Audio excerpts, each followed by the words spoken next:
Hello, players! É isso aí, mais uma live de sexta-feira. Nosso mito dos palpites, Leandro Quesada, ainda continua se recuperando do Covid.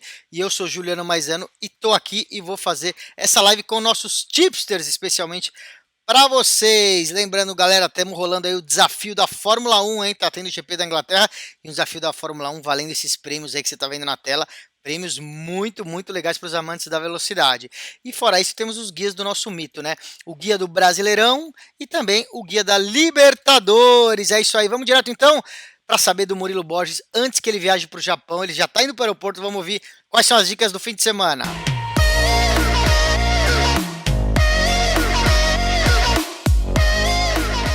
E já começamos com o Murilo Borges, que está aqui na tela. A gente vai começar com futebol, como sempre. O Murilo está aí. Aliás, Murilo, o Quesada sempre pergunta quando que você vai para as Olimpíadas, quando que você vai para Tóquio. Eu acho que você vai hoje mesmo. Você vai sair daqui e já vai para o aeroporto, é isso? Exatamente, saio daqui já vou direto para o aeroporto, tem uma pausa em Zurique ali, só chego domingo 10 da noite na hora local lá em Tóquio, mas vai ser uma viagem longa, mas vamos que vamos para a Olimpíada. Legal, muito legal. Boa viagem, bom trabalho, boa diversão, porque de repente trabalhar numa Olimpíada é muito trabalho, mas também é uma coisa especial. Então a gente espera que você aproveite aí a experiência, Murilo. Vamos direto então começar com o nosso review da semana passada rapidinho sobre o Grêmio Internacional, né? Você tinha falado que ia ser um jogo para menos que 2,5 gols e foi 0-0.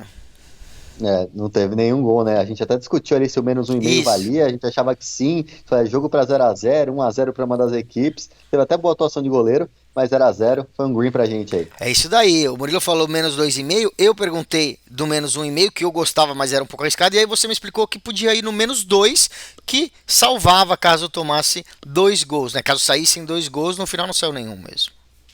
Exatamente. Agora, próximo, aí a gente não acertou muito porque a gente achou que o Brasil seria campeão, né? É, achamos que o Brasil ia ser campeão. O palpite mesmo O foi o palpite era mais. outro. A gente acertou. Era o over cartões. O over Isso. cartões ali, o mais 6,5. A gente falou, meu, pode ir nesse. E realmente tiveram 9 cartões. Até brinquei ali com o Paredes tomando cartão amarelo, como de fato tomou. Perfeito. Casemiro e Neymar também, que não tomaram, apesar que o Neymar quase que quis tomar cartão amarelo em algumas vezes. Era uma odd Verdade. acima de 3, né? Uma odd difícil de bater, mas enfim, deu a Argentina. Realmente eu imaginava, achava o Brasil favorito pro jogo, mas a melhor entrada realmente estava nos cartões. É isso daí. O Murilo falou ali, eu acho que o Brasil vai ganhar, mas ele falou, a minha dica é mais que 6,5 cartões amarelo no jogo. O jogo Brasil-Argentina sempre tem muito cartão. Foram 9, quer dizer, foi tranquilo até, né? E o Então, Paredes também tomou cartão. Você tinha colocado pessoalmente cartões para o Casemiro por marcar o Messi, mas ele acabou não tomando. Outras pessoas tomaram. O Neymar, que muitas vezes consegue provocar e tomar cartão, e o Paredes, que tomou realmente o cartão. Então, vamos dizer que acertamos aí os cartões. E a terceira, olha só, hein? Você falou que a Itália ia levantar a taça e levantou. Não foi no jogo normal, mas a gente realmente não pôs o resultado no jogo normal. E você também falou que seria um jogo de poucos gols, como a gente imaginava, né? Muitos jogos 1-1 nessa Eurocopa, também um resultado bem comum, mas foi um jogo que me assustou no começo, porque eu lembrei da nossa dica de menos gols e o gol saiu com 2 minutos. não, foi um gol completamente inesperado logo no começo, mas a Itália, assim, mesmo tendo valores individuais piores do que a Inglaterra, é difícil explicar, mas é um time que tem mais chegada, tá mais acostumado com grandes decisões e acabou levando esse título nos pênaltis com o Donnarumma pegando tudo. É isso daí, olha só, a gente vê ali o pessoal da Itália comemorando. Teve aquele negócio que muita gente comentou, né? Que quer dizer, eu também não entendo tanto quanto vocês, né? Os caras falam, pô, o treinador vai lá e coloca os caras e os caras erram o pênalti, mas, pô, deviam ser os caras que estavam treinados pra fazer os pênaltis, né? O cara coloca no último minuto dois É, caras e os dois erram o pênalti, a culpa acho que é dos caras, não do treinador. Sei lá. isso é balela, viu, Justo? Assim, quantas vezes a gente já viu o cara colocar e sair o gol, trocar o goleiro e o goleiro ganhar, e também Isso, trocar e perder. claro. Cara, é estratégia de jogo isso daí. Eu rechaço quem fica querendo vitimizar ali, criar um bode expiatório. Eu Sim, acho que não é assim. Da mesma maneira como eu defendo o pênalti no meio, o cara que chuta o pênalti no meio ali, é um recurso, é uma possibilidade. A maioria claro. dos goleiros escolhem o canto, então Aí se o goleiro eu acho para, que os caras crucificam o cara. Se o goleiro para e pega, exato. né? É uma pura opção. Perfeito. Bom, vamos para o que interessa aí esse final de semana. Temos São Paulo e Fortaleza. O São Paulo que demorou muito para conseguir a primeira vitória e o Fortaleza que começou muito bem. Exatamente, Fortaleza vem bem nos últimos jogos, nos últimos quatro venceu três, é o quarto colocado do campeonato. São Paulo venceu as últimas duas no Brasileirão, mas com certeza vai com um time mexido se não é todo reserva para esse jogo. Então o valor tá no Fortaleza, eu vou entrar empate ou Fortaleza, Tá. uma dupla hipótese, né, que chama essa aposta. Acho que o São Paulo não ganha o jogo, vai poupar seus jogadores, já estava sendo os seus principais. São Paulo pega o Racing na terça-feira, né? Pelo jogo de volta nas oitavas de final. Então minha aposta tá no Fortaleza lá que vai empatar ou vencer essa partida pagando 1,72. Certo, então aí dupla hipótese, tem site que fala dupla chance, mas é o X2 ali, É onde isso. você aposta no empate ou no visitante. O empate ou Fortaleza, essa é a dica do Murilo então para esse jogo. Temos mais um jogo interessante, olha só, Corinthians e Atlético Mineiro. E aí? Galo, da mesma maneira, deve poupar muitos jogadores, né? Tem Boca Juniors, nada mais, nada menos no meio da semana para as oitavas de final. O time da Libertadores, né? O time vem embalado Sim. também, conseguindo esse empate bom, faz um bom Campeonato Brasileiro, campeão estadual. O Galo é um timaço, né? O Galo, para mim, bate sim de frente com o Flamengo. São os dois melhores times do Brasil no papel. Coloca o Palmeiras nesse top 3 por conta de ser um trabalho mais longínquo aí, que os jogadores se conhecem melhor. Agora com a chegada de Dudu também dá um up. Mas a minha aposta para esse jogo é ambas equipes marcam não. Ou seja, só uma equipe faz gol ou nenhuma equipe faz gol. O Corinthians é um time medroso até muitas vezes, né? Não sai para o ataque, tenta jogar ali pelo 1-0, procura se defender mais mesmo jogando em casa. A gente viu o clássico Corinthians e São Paulo, foi basicamente só defesa, o Corinthians não saía para nada. E esse time do Atlético Mineiro que deve poupar alguns jogadores também. Então acho que ambas equipes marcam não nesse jogo. Então aí tá a dica. Então o ambos marcam não, quer dizer, ambos não marcam. Isso significa que assim, um dos dois tem que ficar no zero. É, Pode ser o 0 a problema dessa 0. dica, pra quem tá começando agora, né, Gil? Pô, por que que o Murilo é um retardado? Fala, ambos marcam não. É, Puta, nada a ver. Ambas não marcam. Não, se eu falo ambos não marcam, nenhum pode fazer gol. isso. Então a aposta é para Então, os times, para ambos ambos os os times times marcarem, marcarem, a não. gente tá apostando que não, que ambos Perfeito. os times não vão marcar, mas um deles podem marcar. Tá. E não importa qual para nossa aposta, né? Exatamente. Então Pode vamos ser um a embora. zero, 2-0, 6-0 para qualquer um deles, ou 0-0 também. Perfeito. Então essa é a aposta. Eu gosto desse tipo de aposta. Eu gosto do ambos marcam sim, do ambos marcam não, quando a gente sabe que é um jogo mais parado ou um jogo bem movimentado. E agora, Bragantino e Santos. Eu, antes de perguntar a sua dica, eu vou falar o seguinte: eu tô gostando muito do Bragantino desde o ano passado. E tô cada vez mais empolgado. Eu tava falando com meus amigos aqui porque eu tava vendo as odds de campeão brasileiro. Eu tava vendo, assim, como estão, né? E o Bragantino acho que é 6,5 para ser campeão brasileiro. Eu Aham. acho que não consegue ser campeão brasileiro, mas eu acho que, eu não sei se, até pela Red Bull, que acho que sempre que investe, investe mais sério, melhora muito, né? Isso, acho que em todos os esportes que eles entram, eu posso estar falando besteira aqui, mas é um time que eu gosto, viu? Cara, eu vou reforçar com a informação que eu dei antes. É um time que está com o mesmo trabalho há muito tempo. São os mesmos treinadores jogando, os mesmos jogadores jogando, o mesmo treinador. Os caras se conhecem, sabem os atalhos ali, como um gosta de jogar, como o outro gosta de jogar, reforços pontuais. Mas, para este jogo, eu vou acabar indo na mesma aposta que a gente fez no primeiro jogo. Eu vou no dupla hipótese para o Santos aqui. Tá. Santos empata ou vence, Bragantino não vence. Por quê? Esse cara que está na tela aí não joga. O Claudinho está na seleção brasileira olímpica e E ele faz uma é o nome diferença principal, né? absurda, faz uma baita diferença. Ele é quem cria, quem abre os espaços ali para o Ítalo, para o Arthur aproveitar de uma maneira muito boa. Então, para mim, ambas marcam não. Se fosse um jogo que não fosse contra o Santos, eu apostaria no under também. E nesse ambas marcam não. É que o Santos, pelo estilo do Diniz, pode sair um gol no primeiro momento e Sim, ser goleado. A gente lembra o que o Red Bull Bragantino fez com o Diniz quando o Diniz era treinador de São Paulo, né? Foram sim. várias goleadas. Por isso que eu saio um pouco dessa aposta. Mas se fosse o Bragantino contra qualquer outro time, eu entraria no under do jogo. Falaria que teria poucos gols, porque Tá. o Claudinho é a grande diferença. Mas eu vou empate ou vitória do Santos. Perfeito. Então é dupla hipótese ou dupla chance. É empate ou Santos, que é o visitante. Então X2 aqui nesse Bragantino e Santos. E bem lembrado, aí o Claudinho realmente é o jogador principal, né? Eu, pelo menos eu tenho ali um meu alerta de gols. Vira e mexe, gol do Bragantino costuma ter muito gol, jogo do Bragantino. E aí Claudinho sempre tá lá, Claudinho. Inclusive o pessoal no Cartola adora o Claudinho, né? Então, sem ele vai ser outra coisa. E aliás, como a gente falou, o Murilo tá indo para a Olimpíada. Vamos ver como que vai ser ele lá na seleção brasileira. Bom, então foram essas dicas de futebol, Murilo, e agora a gente quer saber o seguinte: basquete, a gente esqueceu, eu esqueci na verdade de chamar o basquete na semana passada, e temos ainda aí, ó, Milwaukee Bucks e Phoenix Suns, que é uma série aí que eu acompanho menos que vocês, acompanho um pouco mais de futebol, mas os meus amigos que acompanham num grupo lá estavam xingando o Suns todo aí esses dias aí. O que aconteceu e o que vai acontecer, hein? Cara, vou até revelar que eu fiz uma aposta. Depois que o Phoenix Suns abriu 2-0, eu entrei no Milwaukee Bucks campeão, pagando 8 vezes a aposta. Botei lá Olha. R$ 100, se ganhar, voltou 800, porque eu gosto muito desse time dos Bucks ali, da defesa deles. Por mais que o Chris Paul seja o Chris Paul, apesar que fez um jogo péssimo na última partida, Sim. o Giannis está voando, ele se recuperou bem da lesão, que era a grande dúvida.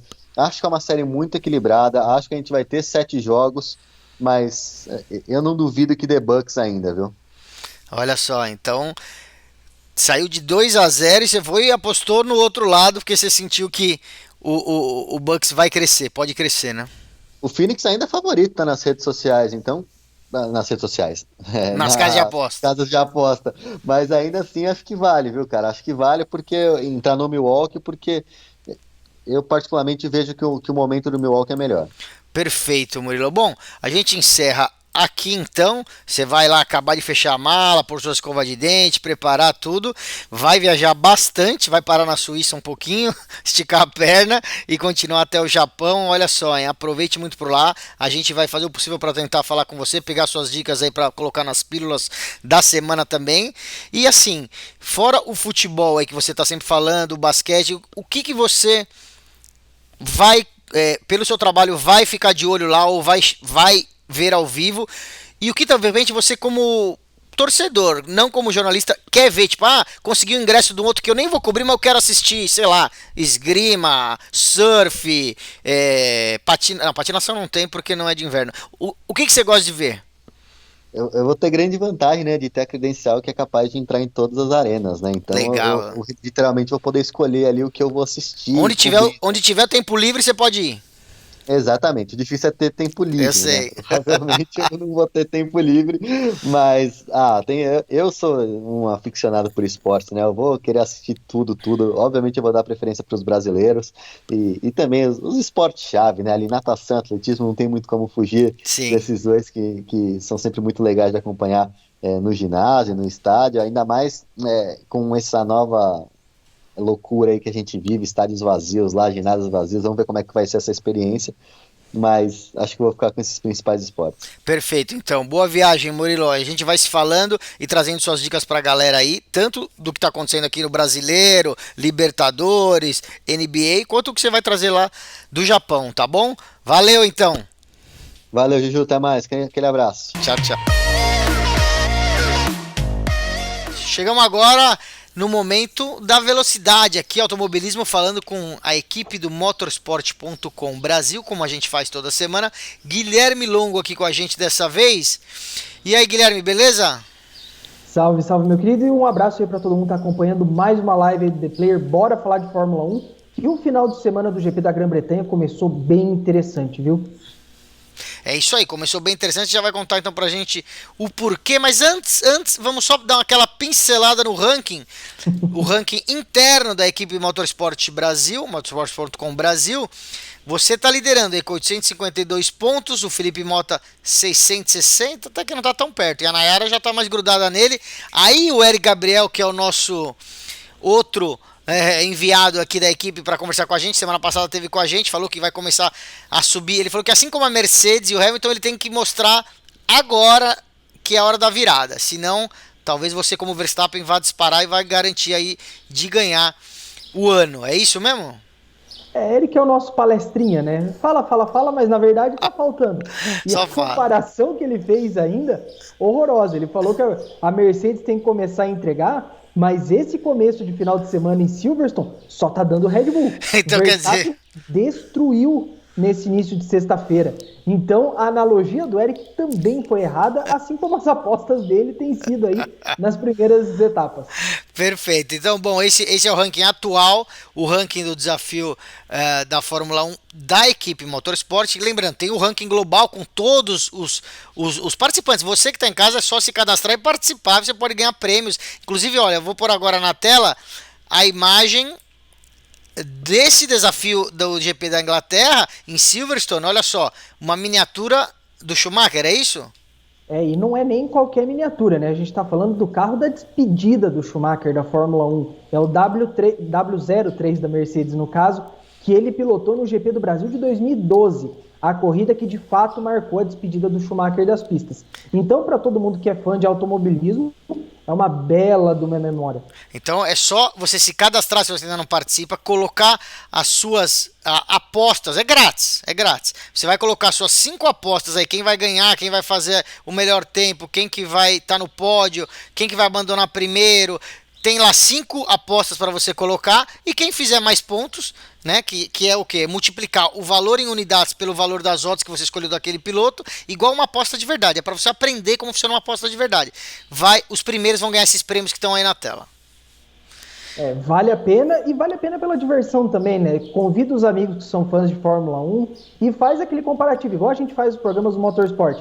Tá sempre um zoando o outro, dando aquela cornetada. Essa é a graça do negócio e ainda pode ganhar esses belos prêmios aí num jogo que é de graça.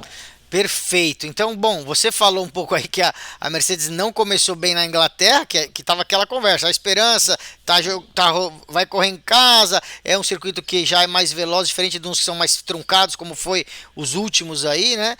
Mas chegou aí o primeiro dia, então a aposta que era aí, talvez a Mercedes fazer o primeiro treino livre aí bem, não se concretizou. A Red Bull continua voando.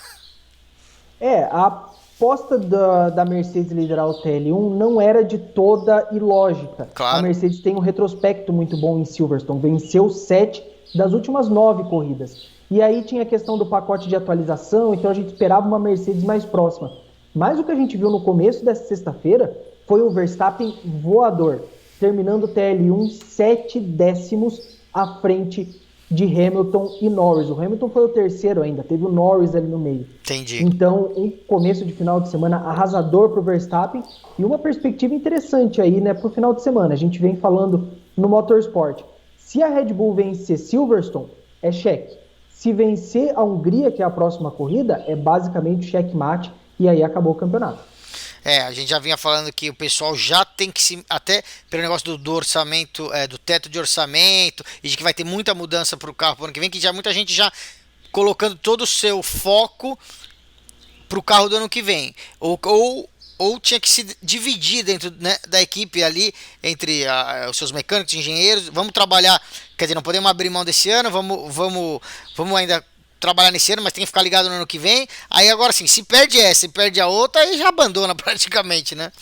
Sim, a diferença já não é tão pequena assim. Se a gente fala do Mundial de Pilotos, são 32 pontos, é mais de uma corrida de diferença. Então, se o Verstappen vence, por exemplo, essas duas, que são duas pistas muito importantes para Hamilton e Mercedes, o Hamilton é o maior vencedor de Silverstone e é o maior vencedor da Hungria, então, basicamente, é caminho livre para a Red Bull, porque aí já abre quase 50 pontos de vantagem. Sim. E aí a Mercedes passa a priorizar 2022, porque aí é aquele pensamento, né? Lutamos pelo campeonato? Ok, mas nisso a gente corre o risco de perder terreno em 2022.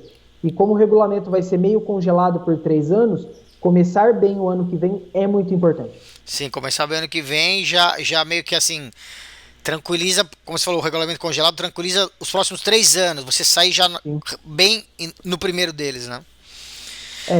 Esse é o pensamento que tá tirando o sono dos chefes de equipe no momento. E aí você falou aí dos 32 pontos, que é a diferença aí entre os pilotos, é claro também, né? Se o Verstappen ganha, mas o Hamilton fica em segundo, tudo bem, vai abrir mais um pouco, mas ficou em segundo, né? Agora, se o cara ganha e o outro nem termina, aí abre muito, né? Sim, e foi o que aconteceu em Mônaco, se a gente for lembrar em maio. O Hamilton chegou em Mônaco 14 pontos à frente do Verstappen, saiu 5 atrás. É. Por quê? Porque a diferença de performance foi muito grande.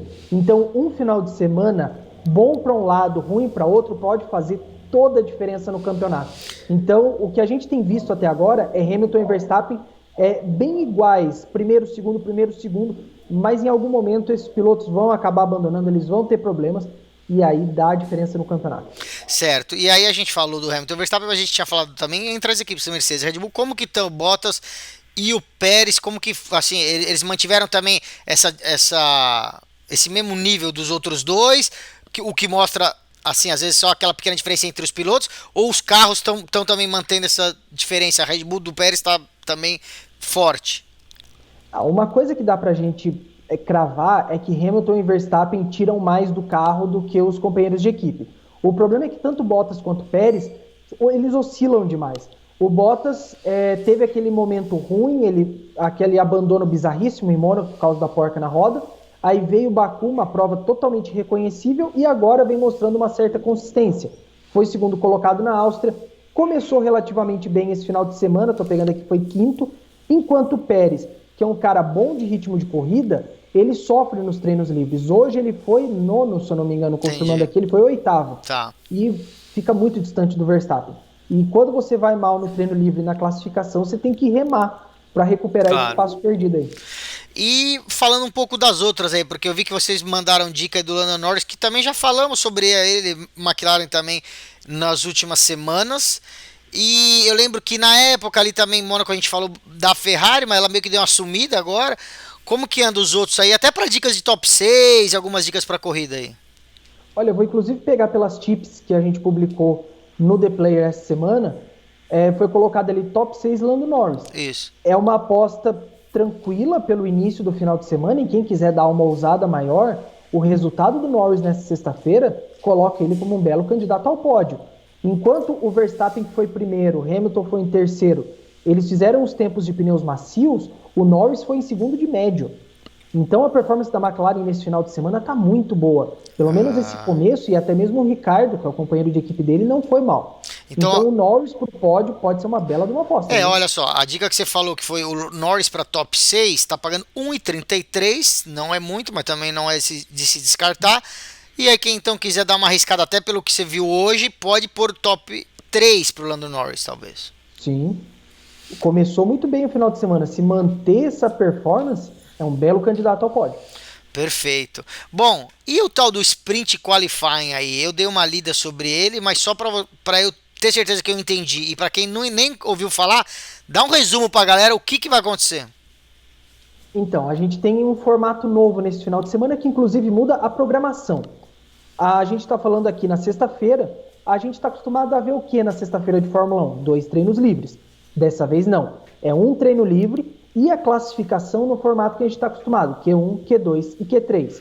No sábado tem o TL2, né, o segundo treino livre de manhã, e aí vem essa corrida classificatória, corrida sprint, classificação sprint, cada um está chamando aí de um jeito. Qual é a duração dessa corrida aí? Voltas ou... Então, a diferença é o seguinte, ela tem uma duração de 1/3 de um grande prêmio normal, então 100 km. Tá. Em Silverstone, nesse final de semana, são 17 voltas. Então, uma corrida de curta duração, ninguém vai fazer parada, e essa corrida vai definir o grid de largada do domingo. Quem vencer no sábado é o pole position oficialmente da corrida. Tá, então eu vou só falar aqui, você vê se está certo o que eu entendi. Temos treino livre, tivemos só um. Aí agora à tarde vai ter como se fosse a tomada de tempo, o que seria para uma pole position, mas está sendo feita hoje para a corridinha de amanhã, para a mini corrida de amanhã, que é a sprint. Então quer dizer, vai ter uma tomada de tempo classificatória agora à tarde. Quem for os melhores vão largar nessa posição amanhã, nessa corrida mais curta, e essa corrida vai definir a largada real do domingo. Exatamente, é bem isso aí, e é um formato que a gente vai ter que se acostumar, né? São 3 etapas nesse ano. É isso que eu ia te perguntar. se ia ser daqui para frente sempre assim ou não, vão ser 3 corridas assim.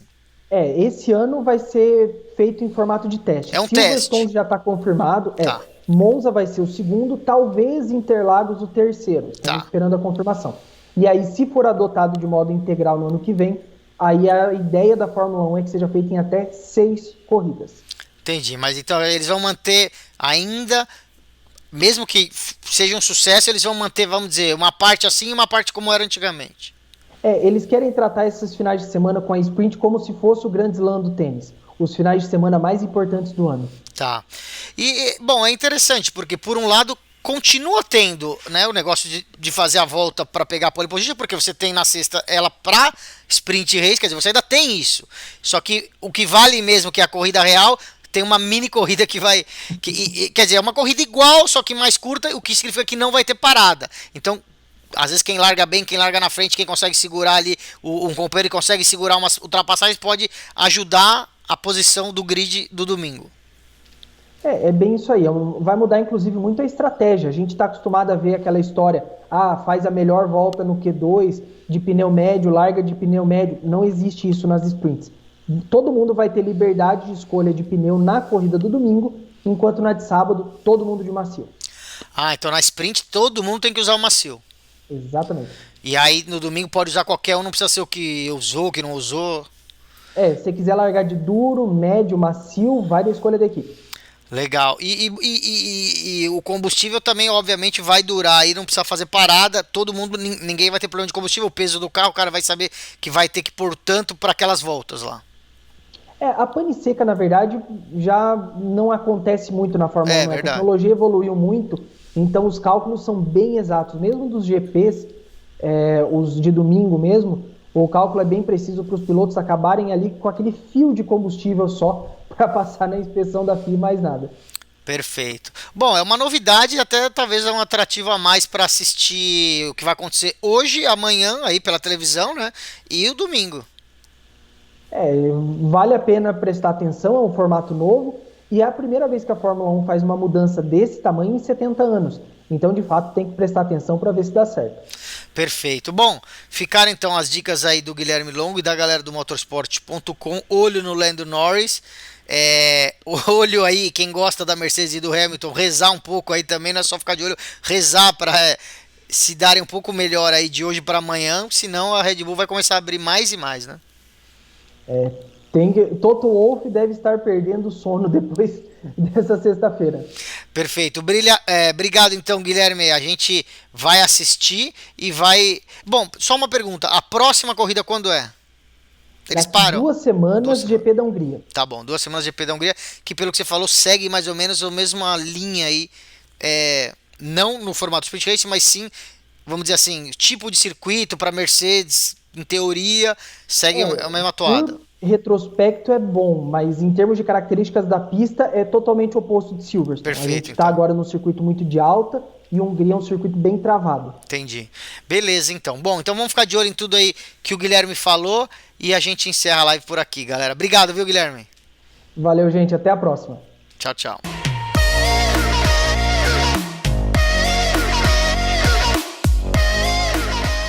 E agora vamos direto pro tênis. É isso aí, estamos aqui com a Ale Cossenza. Primeiro lugar, a gente vai fazer um reviewzinho do que aconteceu em Wimbledon e depois o Ale vai contar pra gente o que vem pela frente, que são basicamente as Olimpíadas, né, Ale? Tudo bom por aí? Tudo bom, Juju? Vamos lá. Vamos embora então. Então temos o Wimbledon, olha só. O Wimbledon, o torneio mais famoso aí da grama. Tivemos, sem muita surpresa, Djokovic campeão, né? Isso aí não tinha muito como escapar, não. Tava muito favorito. Torneio sem Nadal, sem Dominic Thiem também ausente.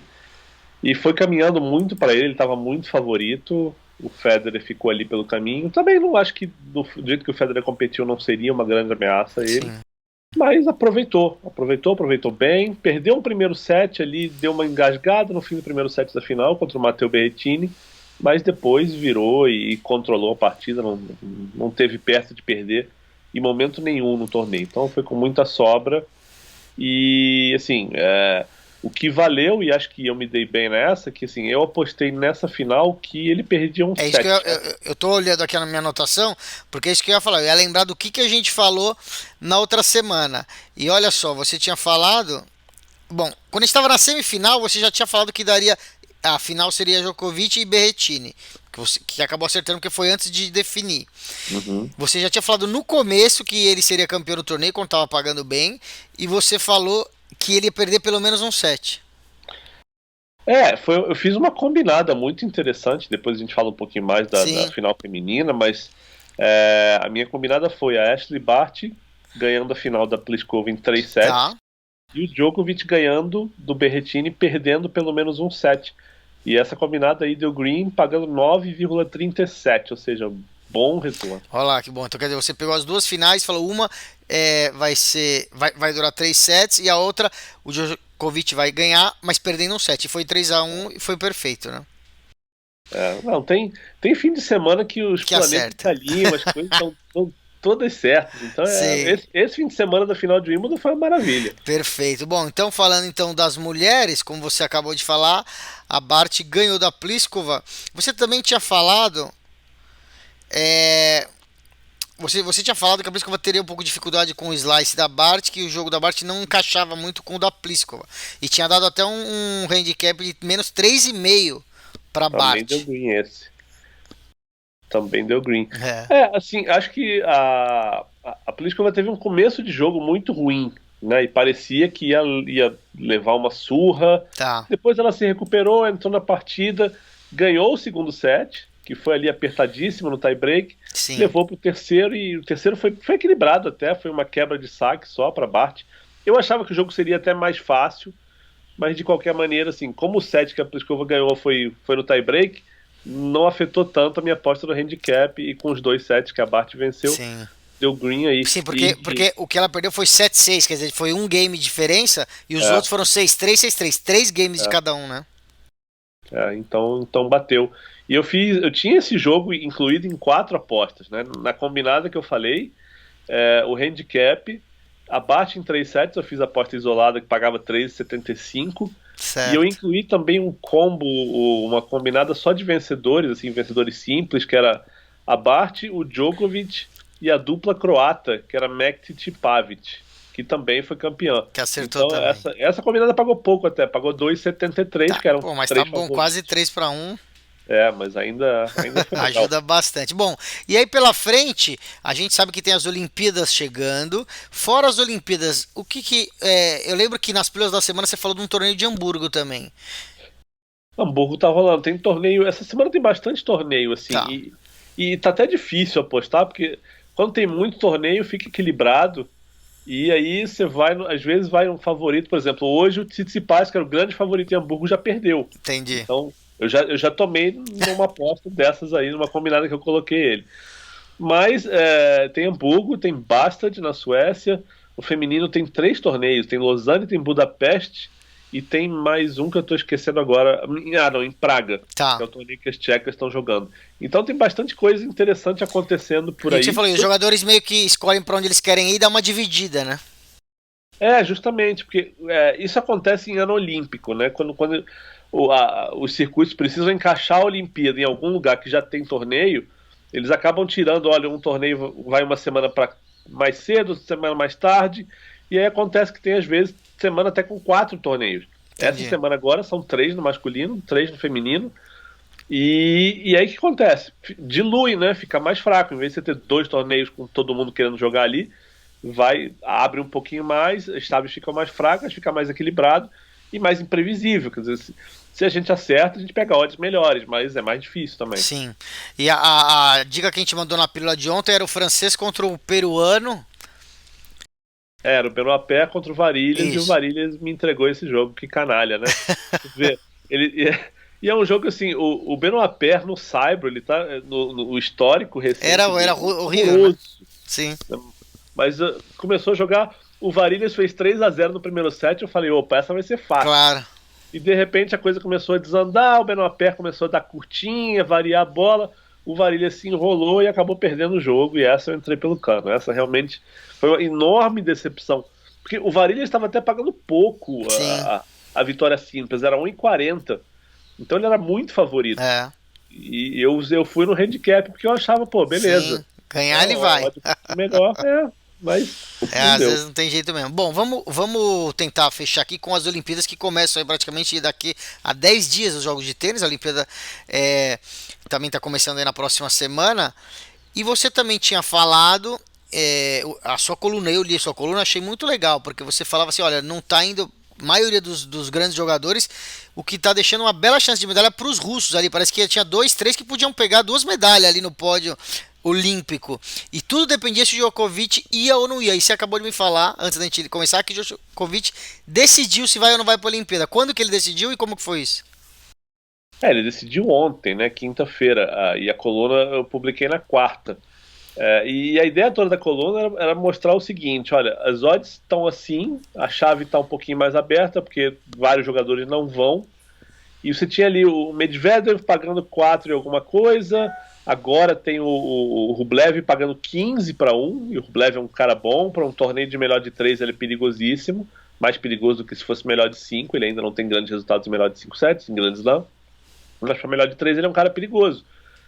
E a dúvida era o seguinte, o que eu recomendei naquela coluna era o seguinte, olha, quem quiser arriscar, arrisca agora porque essas odds estão boas e a gente não sabe se o Djokovic vai jogar ou não.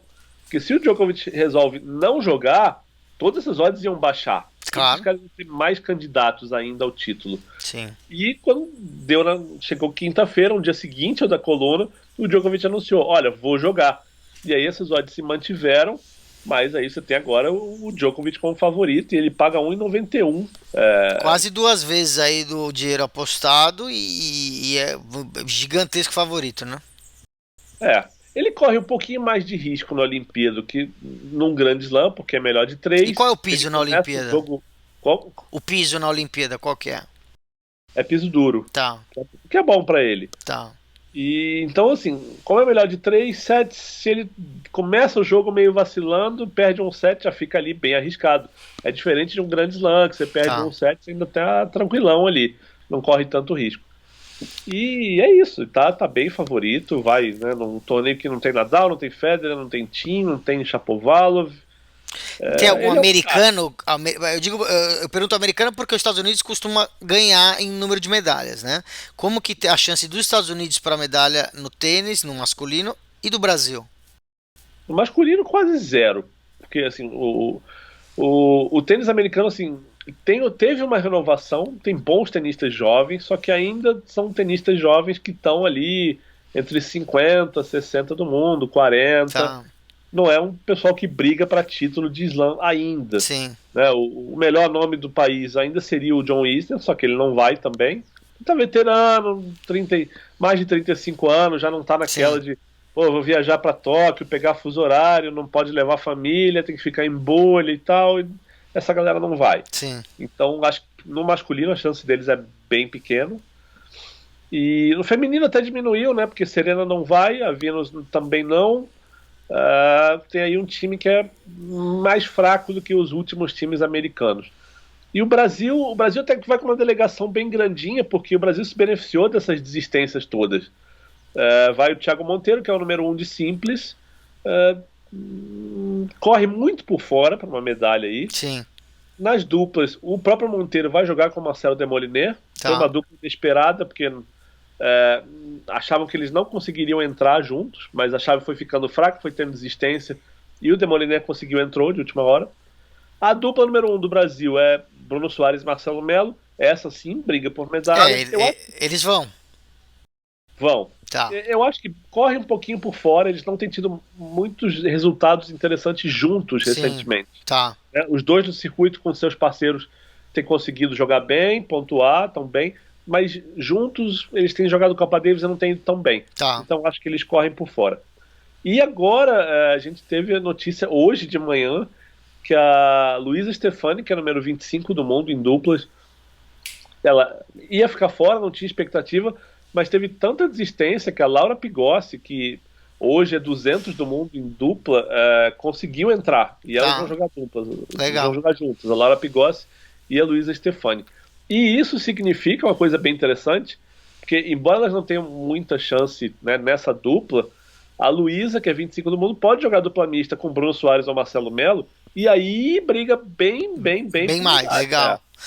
Legal. Outro fato interessante que você falou, que acho que é um diferencial dessa Olimpíada por causa do Covid e tal, é que por ter menos torcida e até acho que menos parentes vão viajar, né? Porque a gente sempre vê muito isso, vai os familiares todos lá do nadador, do tenista, que é também até um incentivo para o cara estar lá na Olimpíada. E aí se não pode ninguém, como você falou, John Isner, de repente o cara nem quer ir também, mas...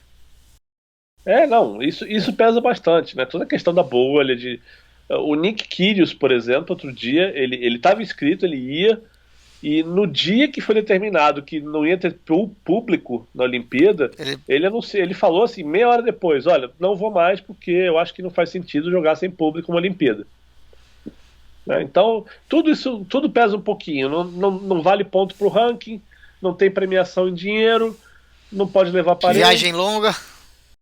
Viagem longa, fuso horário para ir, para voltar, não tem, tá na bolha, não pode sair, então tudo isso pesa. Perfeito, Ale. Bom, então acho que na próxima sexta a gente vai estar quase na boca de começar a Olimpíada, a gente falar um pouco mais sobre isso e de repente ver o que aconteceu no meio da semana aí também, das suas pílulas, das suas dicas, pra gente saber o que aconteceu nesses outros, todos os torneios que estão acontecendo aí, uns 8 torneios acontecendo ao mesmo tempo. Obrigado, viu? Valeu, Juju. Tchau, abraço. Tchau.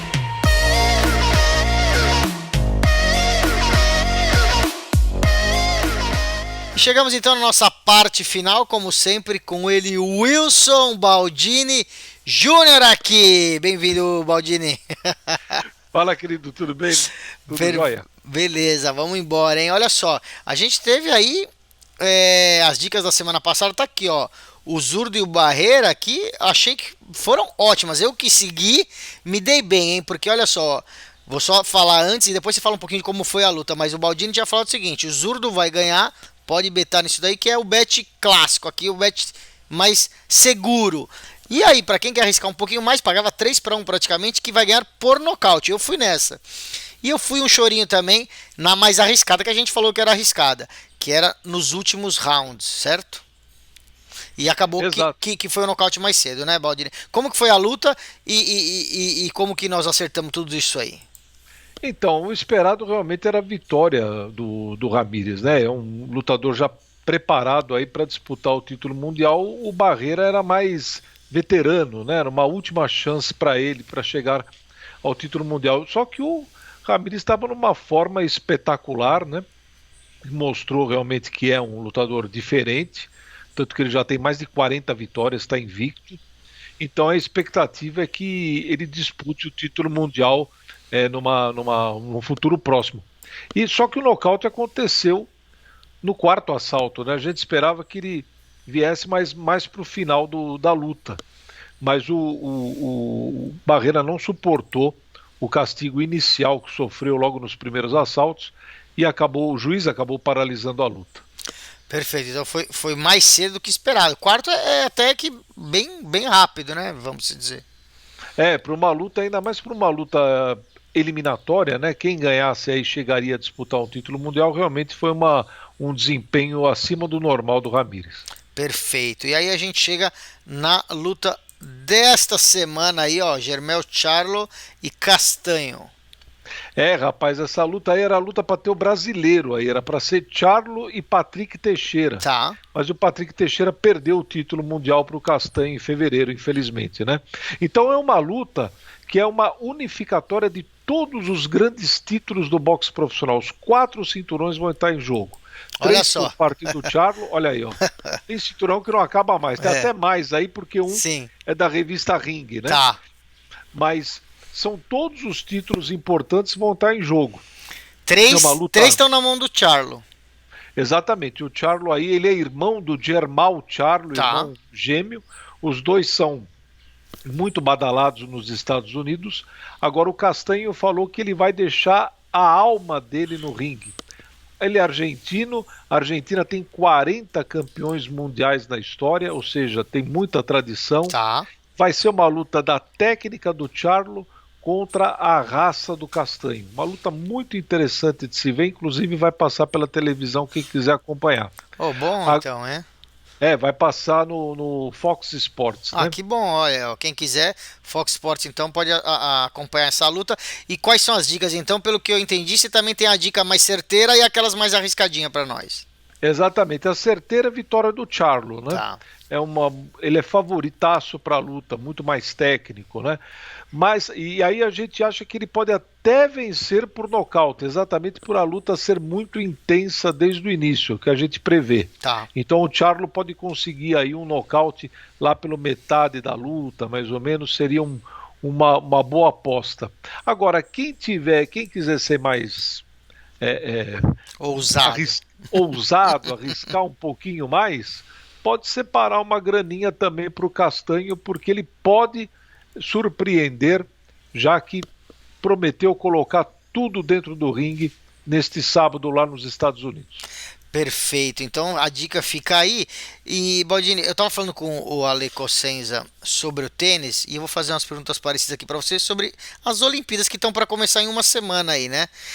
O boxe é um esporte que a gente fica de olho nas Olimpíadas, né? Nos brasileiros principalmente. Já tem alguma perspectiva aí de algo interessante pro Brasil ou também assim grandes nomes para a gente ficar de olho de outros países? Não. Olha, rapaz, uma favoritaça para ganhar o título, para ganhar a medalha de ouro, né, na Olimpíada é a Beatriz Ferreira na categoria leve, 60 quilos. Então vamos ficar de olho nisso. Nas últimas 29 competições internacionais, ela subiu no pódio 28 vezes. Nossa. E é a atual campeã mundial, né? Então ela é favorita para chegar à disputa de medalhas, com certeza. Tudo vai depender do sorteio, né? O Sim. sorteio é uma coisa que às vezes coloca dois lutadores importantes logo no começo e às vezes um acaba ficando de fora. Mas o normal é que ela chegue à disputa das medalhas. No masculino, a gente pode colocar o Keno Marley. Keno Marley é um menino de 21 anos, fez 21 anos agora. Ele é fortíssimo, enorme para a idade. Ele é um cara que pode chegar no boxe profissional com muito sucesso. E é também um cara que pode surpreender. Agora, quem quiser fazer apostas na Olimpíada, olha, vai nos países da antiga União Soviética. Cazaquistão, Uzbequistão. Esses caras, depois que separou a Rússia, esses foi um aí problema, porque vieram 10 países fortes na Olimpíada. Sim. Antes eles eram só na União Soviética, Claro. agora estão separados.